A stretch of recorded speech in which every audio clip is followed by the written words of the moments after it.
Assalamualaikum warahmatullahi wabarakatuh. Innal hamdalillah nahmaduhu wa nasta'inuhu wa nastaghfiruh wa na'udzu billahi min shururi anfusina wa min sayyiati a'malina. May yahdihillahu fala mudilla lahu wa may yudlil fala hadiya lahu. Asyhadu an la ilaha illallah wahdahu la syarika lahu wa asyhadu anna Muhammadan abduhu wa rasuluhu la nabiyya ba'dah. Allahumma salli wa sallim wa barik ala Muhammadin wa ala alihi wa sahbihi ajma'in, amma ba'du. Allah Ta'ala fil Qur'anil Karim, a'udzu billahi minasyaitonir rajim. Ya ayyuhalladzina amanu ittaqullaha haqqa tuqatih wa la tamutunna illa wa antum muslimun. Wa qala sallallahu alaihi wasallam, fa inna asdaqal haditsi kitabullah wa inna afdalal huda hudan nabiy sallallahu alaihi wasallam wa syarrul umuri muhdatsatuha wa kullu muhdatsatin bid'ah wa kullu bid'atin dhalalah wa kullu dhalalatin finnar. Bapak Ibu jemaah sekalian rahmati Allah Subhanahu wa taala, kita akan melanjutkan kajian HPT Himpunan Putusan Tarjih Muhammadiyah. Pertemuan yang lalu sedang membahas perkara-perkara yang membatalkan wudu. Setelah kita belajar bagaimana cara berwudu menurut dalil-dalil Al-Quran dan As-Sunnah, masuk kepada perkara-perkara apa saja yang bisa membatalkan wudu. Kemarin sudah dua kita jelaskan, saya simpulkan secara singkat. Yang pertama, perkara yang bisa membatalkan wudu itu adalah sesuatu yang keluar, yang keluar min ahadis sabilaini, salah satu yang keluar dari dua jalan yang dimaksud kubul dan dubur, yang menurut jumhur ulama bersepakat apapun yang keluarnya, baik yang biasa ataupun yang tidak biasa, jika keluar dari salah satu dua jalan setelah seseorang berwudu, maka batal wudunya. Namun demikian tentu juga ada yang berpendapat yang membatalkan wudu itu jika yang keluar pada umumnya keluar air kencing atau BAB, tapi jika sesuatu yang tidak semestinya itu tidak membatalkan wudu. Pendapat seperti itu juga ada. Tapi di sini kalau Muhammadiyah mengambil putusannya yang apapun yang keluar yaitu batal, sebagaimana itu dipakai oleh pendapat jumhur. Yang kedua, perkara yang bisa membatalkan wudu itu adalah tentang sentuhan laki-laki dan wanita setelah berwudu. Kemarin sudah kita jelaskan secara panjang lebar dalil-dalilnya dan pendapat-pendapat juga dari para ulama, dan simpulannya kalau tarjih pendapat bahwa sentuhan kulit laki-laki dan perempuan yang disebutkan dalam Al-Quran aula mastumun nisa, itu diartikannya bukan sekedar sentuhan biasa, tapi maknanya al-jima, Jadi bersentuhan itu tidak sampai membatalkan wudu, kecuali kalau jima itulah bisa membatalkan wudu. Namun demikian tentu Muhammadiyah juga menghargai ada pendapat yang mengatakan batal wudunya, tapi karena kajian kita tentang ketarjihan atau kemuhammadiyahan, posisi Muhammadiyah pendapatnya yang tidak batal atau mengartikan bersentuhan itu adalah al-jima. Nah sekarang kita masuk yang ketiga dan yang keempat. Di dalam HPT ini sepertinya yang diuraikan 4. Jadi 4 persoalan apa-apa saja yang kategori bisa membatalkan wudu.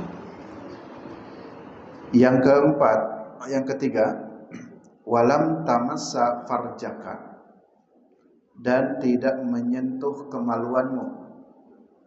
Kemudian yang keempatnya, walam tanam muttaji'an nauman sakilan, dan tidak tidur nyenyak sambil berbaring. Baiklah, di sini ada dua yang akan kita perdalam. Yang ketiga dulu, mungkin persoalannya begini, Persoalannya begini. bagaimana hukumnya seseorang yang sudah berwudu atau punya wudu kemudian menyentuh kemaluan, apakah batal atau tidak? Jadi kalau Bapak Ibu setelah punya wudu kok menyentuh kemaluan, itu wudunya batal, harus wudu lagi ataukah tidak batal, tak perlu wudu lagi? Ini memang perkara ini selalu didiskusikan dan tidak menutup kemungkinan akan terjadi perbedaan-perbedaan pendapat. Bahkan kalau diuraikan perbedaan pendapat itu banyak sekali dan beragam.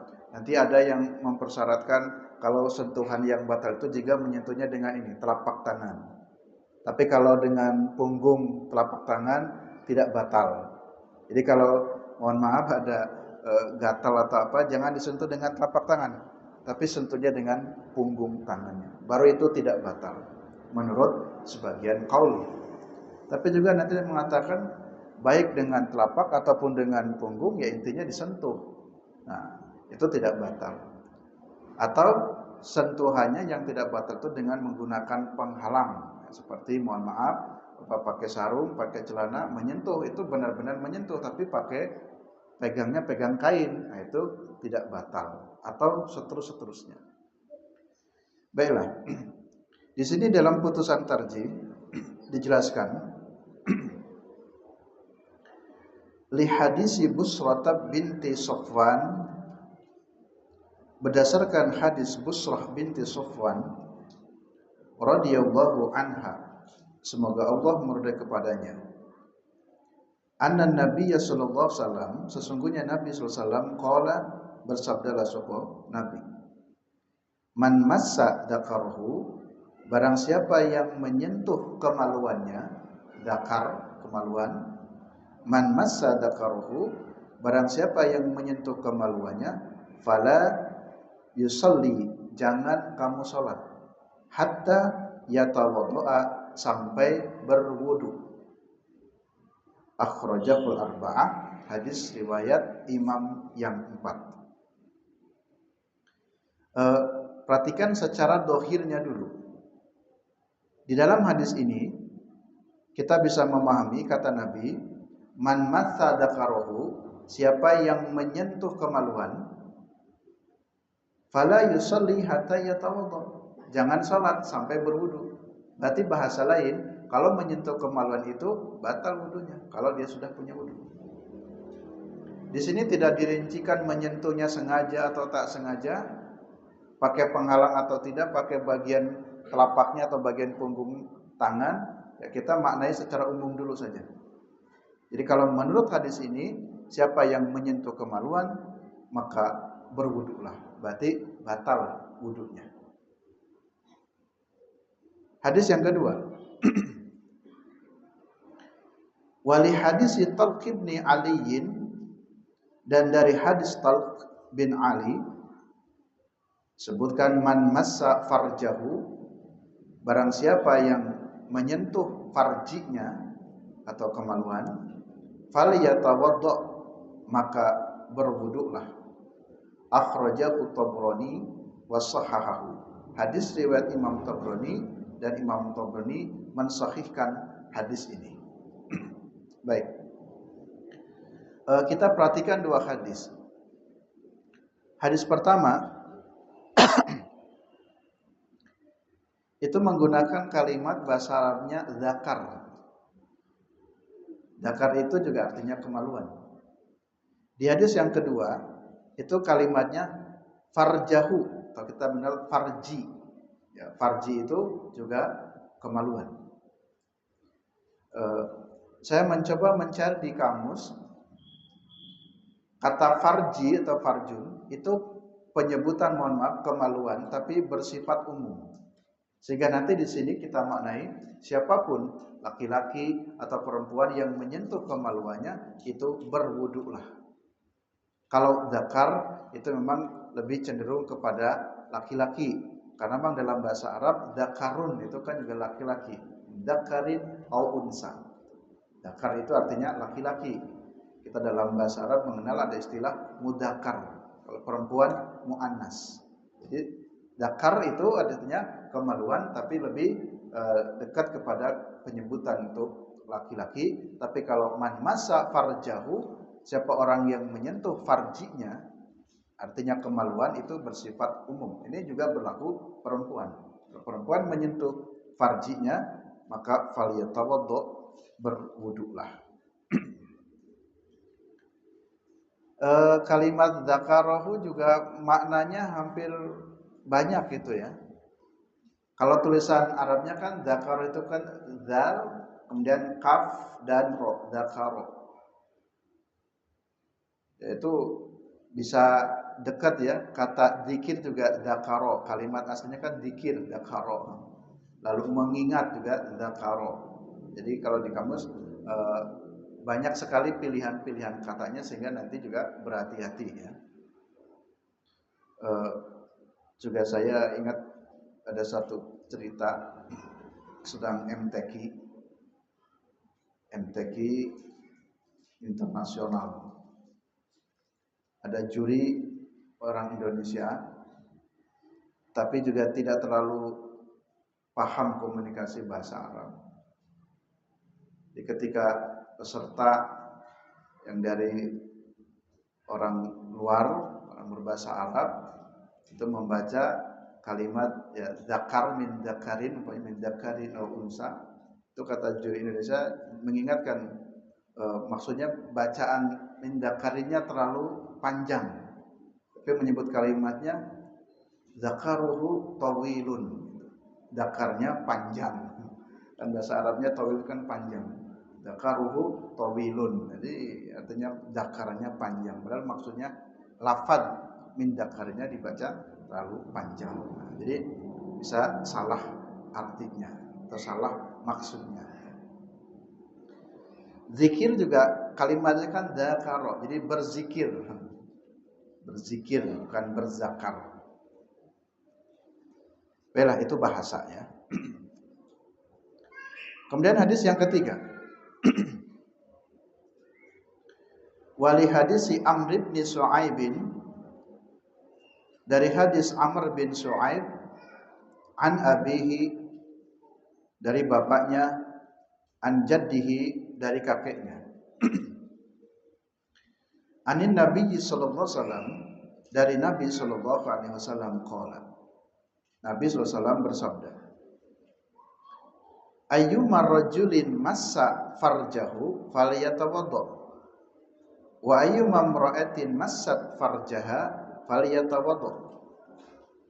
Artinya, siapapun atau siapa saja seorang laki-laki yang menyentuh kemaluannya, maka falyatawaddo, berwuduklah.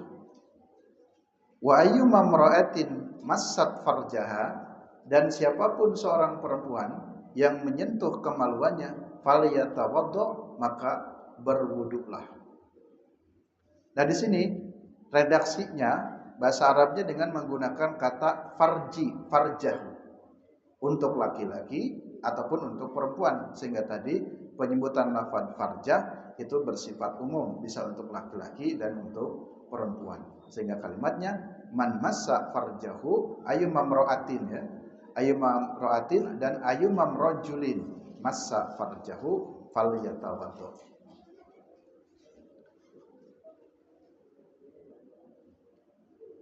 Hadis yang keempat.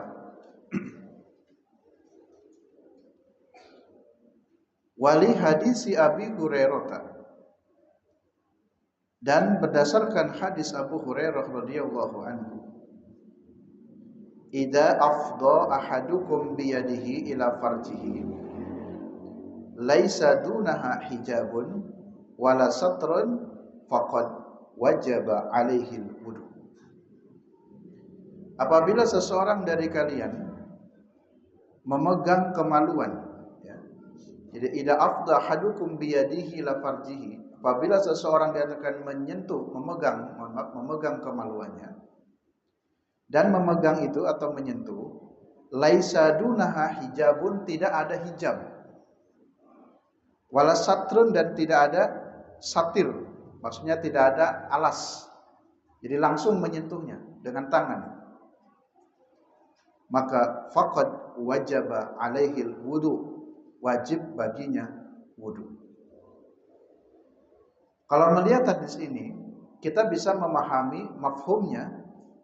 Berarti kalau orang menyentuh kemaluan secara langsung tanpa ada hijab, tanpa ada sater penghalang, itu batal wudunya, harus wudu lagi. Tapi kalau ada penghalangnya, seperti tadi saya katakan, mohon maaf, Bapak pakai sarung, benar-benar memegang kemaluan karena ada hal yang darurat harus dipegang, tapi masih pakai sarung atau pakai celana, itu tidak batal.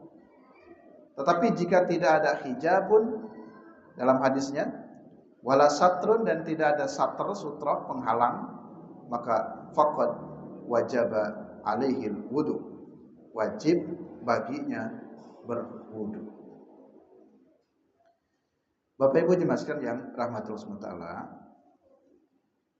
berdasarkan keempat hadis ini yang ditampilkan di dalam HPT, dalam putusan tarjih itu ditampilkan 4 hadis itu, berarti dapat dipahami bahwa menyentuh kemaluan itu termasuk membatalkan wudu jika menyentuhnya langsung. Tapi kalau ada penghalang, tidak batal wudunya. Ini putusannya berarti begitu ya, berdasarkan dalil-dalil tersebut. Yang berikutnya, saya juga ingin melengkapi dari sudut fikih secara umum. Di kalangan ulama berbeda pendapat apakah menyentuh kemaluan itu batal wudunya ataukah tidak.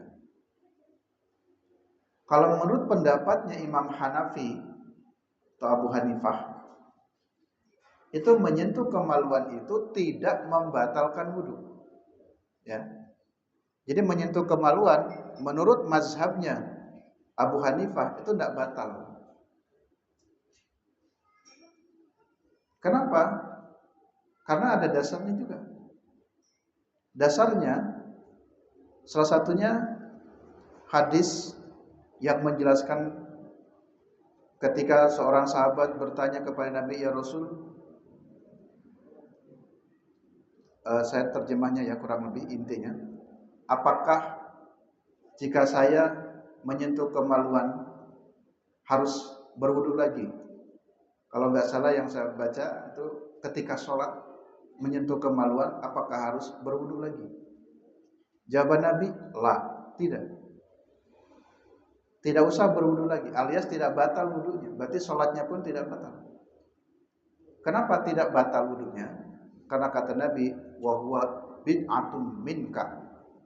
Kemaluan itu termasuk bagian daging dari tubuhmu. Jadi itu bagian daging. Mohon maaf ya, kan kemaluan itu kan daging. Ya, daging itu seperti ini, telinga juga daging, kan menyentuh daging, hidung juga daging. Jadi seluruh yang ada pada anggota tubuh pada dasarnya sama. Jadi kalau dipegang, disentuh tidak sampai membatalkan wudu. Saya waktu kecil di kampung diajarkan oleh guru saya hadis yang ini. Karena keluarga saya banyaknya Muhammadiyah, tapi Pak D saya Persis, kan di Jawa Barat kan Persisnya juga banyak juga. Di Muhammadiyah Persis. Ini Pak D saya selalu mengajarkan ini. Jadi di masjid itu diajarin, tidak apa-apa, tidak batal wudunya. Sehingga itu yang sering saya pegang. Jadi kalau menyentuh kemaluan ya nggak harus wudu lagi. Dan kalau ditelusuri itu adalah mazhabnya dari Hanafi. Cuman saya dulu suka mengatakan, walaupun tidak membatalkan wudu, tapi untuk apa megang-megang kemaluan? Kalau nggak ada kepentingannya. Tapi dari segi hukum wudunya tidak batal. Itu menurut mazhabnya Hanafi. Ya. Yang kedua, kalau menurut Imam Syafi'i dan Hambali, ya, menurut Imam Syafi'i dan Hambali, menyentuh kemaluan itu batal. Ya. Pernah saya katakan, karena di Indonesia ini mayoritas mazhabnya Syafi'i, sehingga rata-rata guru-guru, kiai-kiai mengajarkannya batal. Jadi semuanya batal. Itu mazhab Syafi'i. Apa dalilnya? Tadi beberapa dalil yang dibacakan. Siapa orang yang menyentuh kemaluan, maka falyatawaddo, maka berwuduklah. Kemudian kalau menurut Imam Malik, menyentuh kemaluan itu batal jika dipegang langsung. Ya. Jadi menyentuhnya itu batal jika dipegang langsung. Kalau melihat dari mazhab-mazhab yang ada, sepertinya nih posisi Muhammadiyah ini dekatnya kepada Imam Malik. Jadi batal menyentuh itu jika secara langsung. Tapi kalau menyentuhnya tidak langsung, ya tidak batal. Nah, inilah perkara yang membatalkan wudu tentang menyentuh kemaluan. Jadi ada ulama yang mengatakan batal wudunya dan ada yang mengatakan tidak batal, dan posisi putusan tarjih di sini posisinya tidak batal, batal harus berwudu kecuali menyentuhnya secara langsung.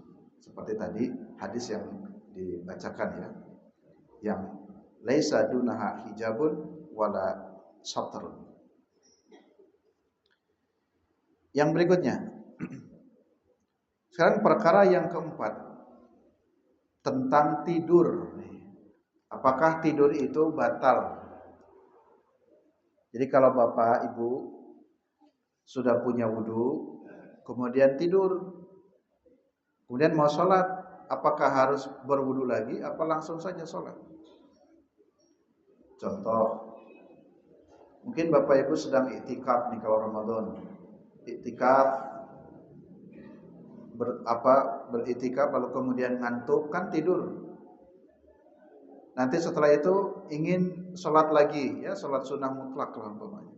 Nah, ketika mau sholat lagi itu kan sudah terjeda oleh tidur. Itu apakah membatalkan wudu kalau orang sudah tidur? Atau juga umpamanya Bapak Ibu sudah sholat maghrib masih punya wudu karena kesel, capek, habis aktivitas seharian full, nah, tidurlah. Bangun-bangun adzan isya. Apakah ketika bangun adzan isya itu langsung sholat saja, tak perlu berwudu lagi, ataukah harus berwudu dulu karena sudah tidur? Sehingga pertanyaannya, kira-kira apakah tidur itu bisa membatalkan wudu ataukah tidak? Jawaban umum tentu ada yang mengatakan batal, ada yang mengatakan tidak. Jadi secara fikih umum mesti akan terjadi perbedaan pendapat. Maka disinilah kita, ya, warga Muhammadiyah harus luas juga pandangannya. Ada berbagai macam ragam pendapat, pendapat A, pendapat B, C, dan seterusnya. Sehingga dengan orang belajar fikih itu lebih dewasa, orang belajar fikih bisa menghargai ada keragaman pendapat-pendapat. Asalkan tadi harus punya dalil. Kalau punya dalil, kita harus saling menghormati. Kecuali kalau tidak ada dalil, tidak punya dalil, ya itu tidak perlu diamalkan. Karena ibadah itu prinsipnya, seperti yang sudah kita jelaskan dalam manhaj tarjih, prinsipnya harus punya dalil, dalil bayani. Harus ada Al-Quran dan hadisnya. Sehingga ketika kita menemukan perbedaan pendapat, ya itu harus kita hormati dan kita hargai. Tapi secara khusus, tentu karena Muhammadiyah pun ya, memilih putusan atau beristihad atau bertarjih, maka Muhammadiyah punya putusannya tentang bab ini batal ataukah tidak. Tapi secara umum tentu jawabannya mesti ada yang mengatakan batal dan tidak. Mari kita baca langsung di HPT-nya. Karena ini adalah sumber asli. Berarti kalau ingin melihat bagaimana sikap Muhammadiyah tentang persoalan-persoalan ibadah, ya harus dilihat dari putusannya. Ya. Karena seperti yang sering saya katakan, tidak bisa walaupun ada tokoh Muhammadiyah mengatakan pendapatnya A, Tapi dalam putusannya B umpamanya, maka yang resmi menjadi putusan atau pandangan resmi yang ada termaktub di dalam putusannya, karena putusan itu sudah melalui prosedur diskusi yang cukup lama, diperdebatkan sampai kemudian ditanfizkan. Tetapi tentu pendapat perseorangan ya kita hargai itu sebagai sebuah wacana. Itu kalau di tarji namanya itu ya, ada tingkatannya, ada putusan, lalu ada fatwa, baru ada wacana. Nah, wacana itulah pendapat perseorangan. Nah, mari kita lihat beberapa hadis yang ditulis di sini.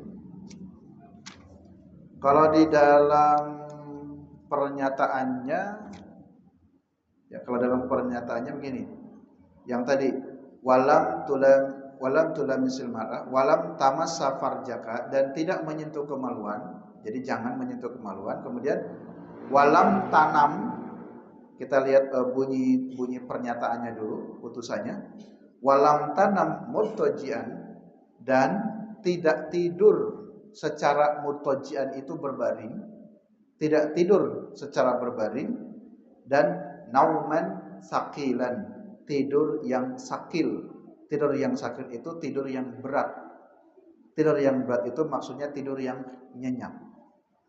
Naum itu kan nanti ada dua ya.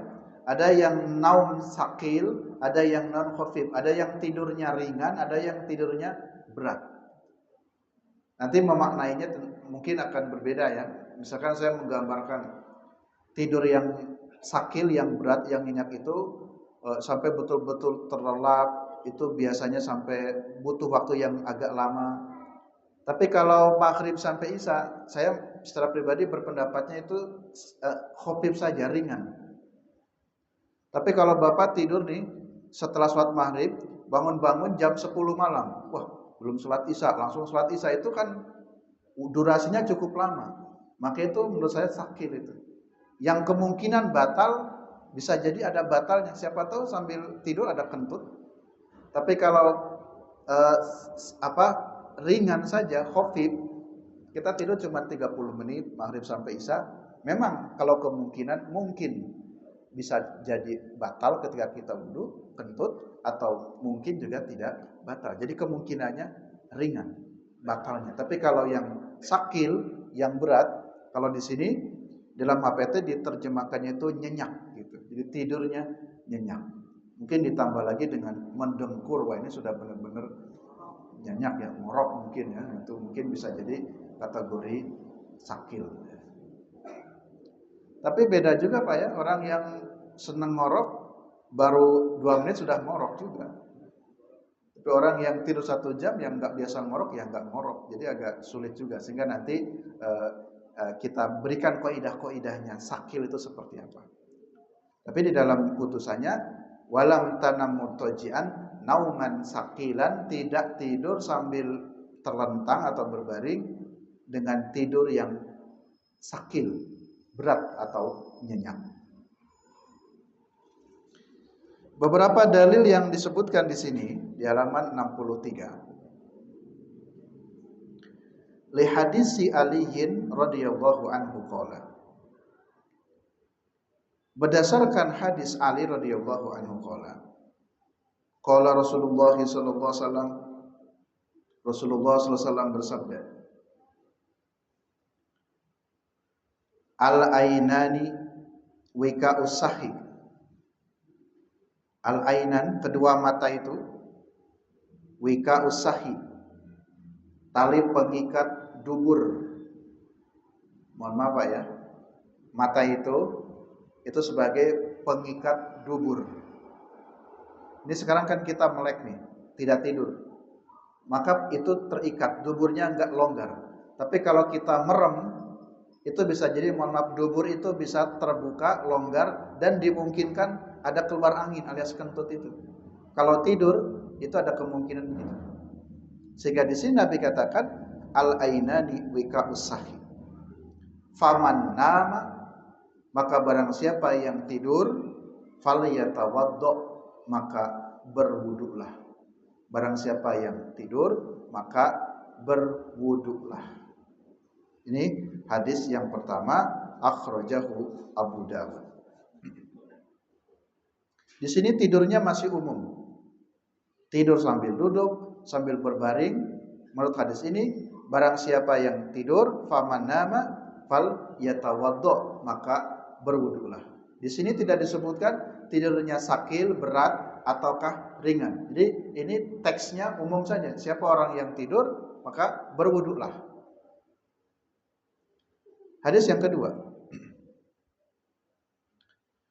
Wa hadis Ibnu Abbas radhiyallahu anhu. Hadis dari Ibnu Abbas, semoga Allah merdeka kepadanya. Annahu ra'a, sesungguhnya Ibnu Abbas itu pernah melihat Rasulullah SAW nama wa huwa sajidun. Ibnu Abbas pernah melihat Rasulullah SAW itu tidur, dan beliau posisi tidurnya sajidun, sambil sujud. Coba Bapak Ibu bisa membayangkan orang tidur sambil sujud. Dan itu Rasulullah tidur, dilihat oleh Ibnu Abbas. Hatta ghatta wa nafakha, sehingga mendengkur. Tadi sampai ngorok. Jadi Nabi pernah punya kasus, Nabi tidur, posisi tidurnya sambil sujud, sampai mendengkur, ngorok. Jadi tadi kategori berat ini memang agak ya tergantung ya nanti seperti apa ini. Apakah setiap orang ngorok dikatakan berat? Dan ini Nabi pernah tidur sampai mendengkur. Setelah itu, thumma qama yusalli. Setelah itu Nabi bangkit langsung sholat, tidak wudu lagi. Ya, thumma qama. Lalu Nabi kemudian bangkit setelah tidur itu, dan yusolli, kemudian Nabi sholat. Artinya Ibnu Abbas tidak melihat Nabi wudhu dulu, langsung saja sholat. Fakultu, lalu aku tanya kepada Nabi, ya Rasulullah, wahai Rasulullah, innaka qad nimta. Ya Rasul, mohon maaf, ini bahasa kita, ya Rasul mohon maaf, tadi kan kau tidur, kok langsung sholat, kok enggak wudu lagi gitu. Ya Rasulullah, innaka qad nimta. Afan Ustaz tadi kan tidur, lah kok langsung sholat, kok enggak wudu lagi. Nah, kira-kira begitu. Bagaimana jawab Nabi? Qala innal wudu'a, sesungguhnya wudu itu la yajibu illa ala man nama mutajian. Wudu itu tidak diwajibkan ya, bagi orang yang tidur, kecuali illa ala man nama, orang yang tidurnya itu mutajian, sambil terlentang. Fa innahu, karena sesungguhnya idza ittaja'a istarkhat mafasiluhu, karena orang kalau tidurnya sambil berbaring maka lemaslah sendi-sendinya. Jadi kalau tidurnya sambil berbaring itu lemaslah sendi-sendinya. Jadi sendi-sendi itu, mohon maaf ya kan, dubur itu kan punya pengikat, punya ikatan. Jadi kalau orang tidurnya sambil sujud itu masih ada ikatannya, nggak los kira-kira begitu. Tapi kalau orang sudah tidurnya ya itu terlentang gitu ya, atau berbaring gitu, itu kalau orang tidur seperti itu maka itu menjadi bahasanya tadi lemaslah ya, istarkhat mafasiluhu, lemaslah sendi-sendinya. Baik, di dalam putusan tarjih ada dua hadis yang ditampilkan. Satu hadis mengatakan man nama, siapapun orang yang tidur maka berwuduklah. Tapi di hadis yang kedua diinformasikan bahwa Rasulullah SAW pernah tidur, tapi beliau tidak wudu lagi, langsung saja sholat. Bahkan tidurnya sampai mendengkur. Ketika ditanya oleh sahabat, kenapa enggak wudu dulu ya Rasul, padahal engkau tadi tidur? Jawab Nabi, ya karena saya tidurnya tidak terlentang. Yang bisa membatalkan itu jika tidurnya terlentang. Maka itulah kemudian dalam putusan tarjih ini disimpulkannya tidak semua tidur itu membatalkan wudu. Tidur yang bagaimana yang bisa membatalkan wudu itu? Tidur yang bahasa tadi putusannya yang terlentang atau yang tadi yang sakil itu yang berat, nyenyak. Sehingga kita maknai nyenyak itu atau berat itu tadi, saya pribadi sering memaknainya itu kalau durasi tidurnya itu lama. Nah, inilah hadis-hadis yang ditampilkan oleh putusan tarjih. Saya ingin melengkapi dengan pendapat-pendapat yang lain. Ini untuk menambah wawasannya. Kalau menurut Imam Hanafi dan Imam Syafi'i, bahwa tidur itu membatalkan wudu kecuali tidurnya sambil duduk. Waktu kecil saya juga sering diajari begitu, karena tadi mayoritas masyarakat saya kan Syafi'iyah. Jadi oleh guru-guru ngaji dulu saya waktu kecil, tidak apa-apa tidur nggak membatalkan wudu, asalkan sambil duduk. Nah coba nih Bapak Ibu dengarkan ceramah, kan tidur tuh, tapi tidurnya kan sambil duduk. Sedang khutbah Jumat tidur, mungkin tidurnya bisa jadi pulas juga itu, nggak kedengaran khutbah, tahu-tahu sudah qomat. Tapi tidurnya sambil duduk. Logikanya, kata guru saya dulu yang berpendapat batal itu, tidur itu batal kecuali duduk yang tidak batal, karena tadi beliau membacakan hadis mata itu terikat dengan pengikat dubur. Jadi mohon maaf nih, dubur ini kalau ditutup gini, coba Bapak Ibu kalau duduk pas ke lantai, kepengen kentut kan susah, angin nggak bisa keluar, gitu. Tapi kalau mau kentut biasanya kan Bapak miring dulu tuh. Nah, jadi kalau ada yang miring itu dan mengeluarkan angin susah keluarnya kalau duduknya pas. Nah, itulah pendapat Hanafi dan Syafi'i, dan yang populer di kalangan Syafi'i begitu. Jadi kalau tidurnya sambil duduk tidak apa-apa, karena kemungkinan batal itu tidak terjadi karena terikat. Tapi kalau tadi melihat hadisnya, Nabi tidak duduk, bahkan sujud. Kan sujud itu kan posisi, mohon maaf, dubur itu juga kan tidak nempel, ada kemungkinan. Tapi Rasul malah tidak berwudu lagi. Yang kedua, kalau menurut Imam Malik dan Imam Hambali, tidur itu tidak membatalkan wudu, baik ringan ataupun berat, tetapi dikembalikan kepada keyakinan dengan menggunakan dasar al-yaqinu la yuzalu bisyakin. Keyakinan itu tidak bisa dikalahkan dengan keraguan. Dan secara pribadi, mohon maaf, pendapat pribadi saya memang dari dulu sampai sekarang masih berpedomannya begitu. Saya mengukurnya kepada yakin atau tidak. Jadi ketika saya maghrib, pas kesel sekali udah sholat, kemudian istirahat, nanti pas dengar ada nisa dibangunkan istri atau pas bangun itu, nanti tanya, "Di enggak wudu lagi?" Saya bilang enggak. Kan tidur, ya tapi saya yakin nggak batal gitu, dan merasa tidurnya juga ringan, kategorinya ringan, tidak lama gitu. Jadi saya sampai kalau saya ragu, wah kayaknya batal, maka saya wudu. Tapi kalau hati saya mengatakan enggak, saya yakin enggak kentut tadi, walaupun tidurnya telentang gitu. Nah itu pendapatnya dari kalau ditelusuri dari mazhabnya Imam Malik dan Imam Hambali sampai ketemu al-yakin.